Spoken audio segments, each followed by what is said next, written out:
Welcome dear student हमारे channel ज्ञान Ganga family. दोस्तों आज आप लोगों के लिए मैं इलेक्ट्रिसिटी का अगला पार्ट लेके आया हूँ। ये टॉपिक आने वाले 10th board, CBSE Bihar board, polytechnic, ITI, paramedical, BSc nursing इत्यादि के लिए मोस्ट इम्पोर्टेंट है। तो इस वीडियो के अपन तक बने रहेंगे। इस वीडियो में सबसे पहले पढ़ते हैं ओम्स लॉ के बारे में। ओम्स लॉ कहता क्या है? तो सबसे पहले से सवाल जो बनता है कि ओम्स लॉ, ये स्टेटमेंट कभी आपसे नहीं पूछेगा। ओम्स लॉ का सबसे पहला कंडीशन होना चाहिए वो एट कांस्टेंट टेम्परेचर। कहता है कि ओम्स लॉ में सबसे पहले ताप हमारा नियत होना चाहिए। स्टेटमेंट करता है at constant temperature amount of current flow is directly proportional to potential difference across the terminal of a conducting material. अब यहाँ पे देखिए, मान ले कोई चालक तार है, यहाँ पे V1 यहाँ पे V2 है। अगर ये ज़्यादा पोटेंशियल यहाँ पे कम है तो कहीं ना कहीं क्या होगा, ये डिफरेंस होगा, तो यहाँ से करंट का फ्लो करेगा। बहुत से बच्चे कंफ्यूज होते हैं कि हमारा I प्रोपोर्शनल V होगा कि V प्रोपोर्शनल I होगा। आपका दोनों होगा, I प्रोपोर्शनल V होगा और यहाँ पे V प्रोपोर्शनल I भी होता है। V प्रोपोर्शनल I भी होगा, यानी V बराबर IR।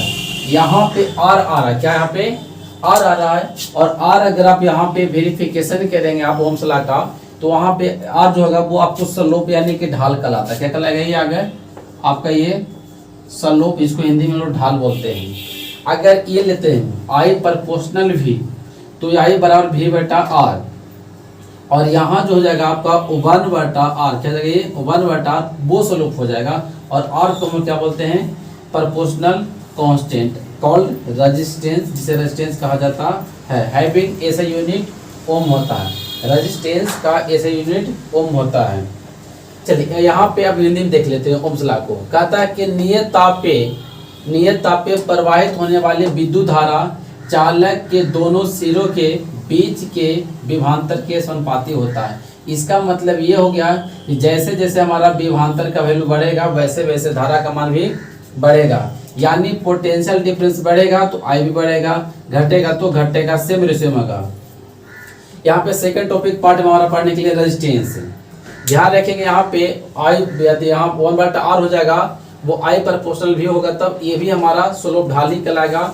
V प्रोपोर्शनल अगर I है तो वहाँ पे R हो जाएगा, ये भी हमारा स्लोप ही कहलाएगा। रेजिस्टेंस क्या होता है?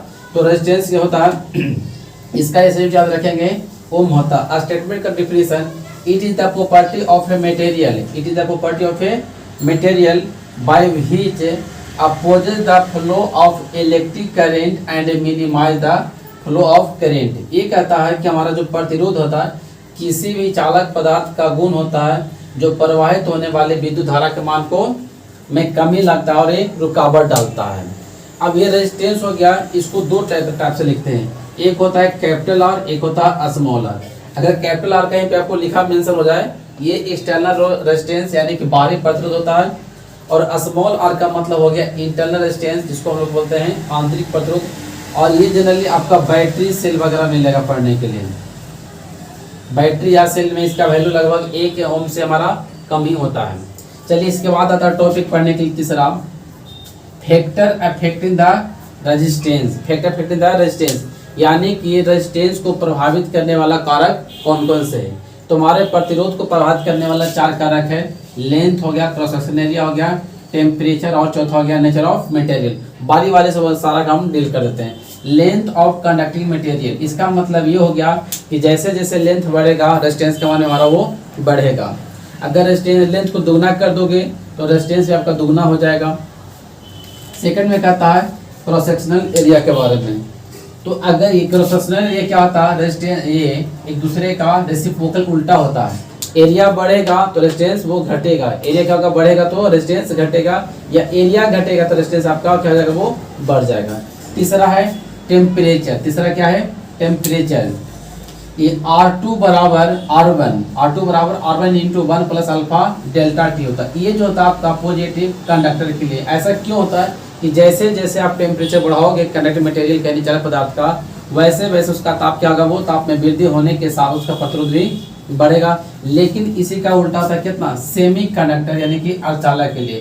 तो आप उसको इंक्रीज करोगे तो उसका रेजिस्टेंस घटेगा और उससे ज़्यादा करंट का क्या करेगा, फ्लो करेगा। यानी कि ताप बढ़ने पे सेमीकंडक्टर अर्धचालक अच्छा कार्य करता है।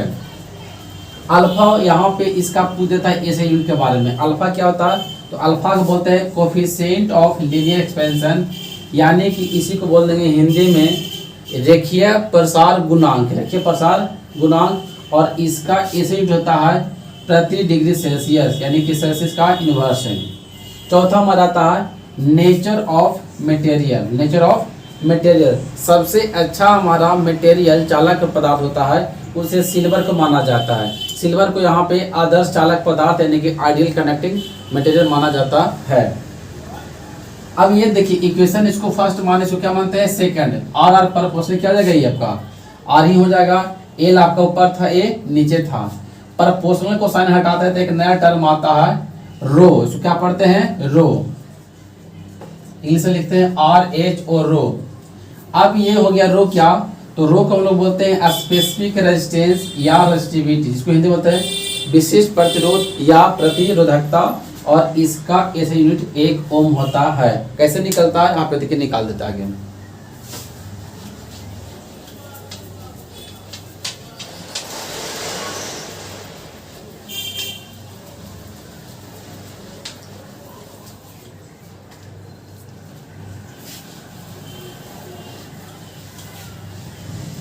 चलिए देखिए यहाँ पे जो R का फार्मूला हो गया, R equal to rho L बटा में ए।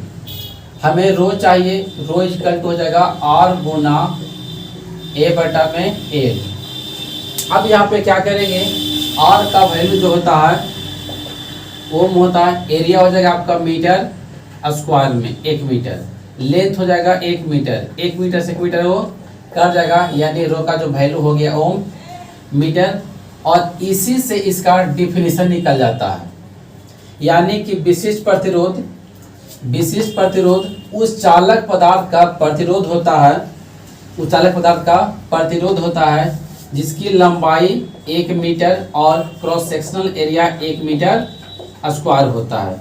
यानी स्पेसिफिक रेजिस्टेंस और resistivity define the resistance of that conductive material, resistance of that conductive material having length 1 meter and cross sectional area is 1 meter square।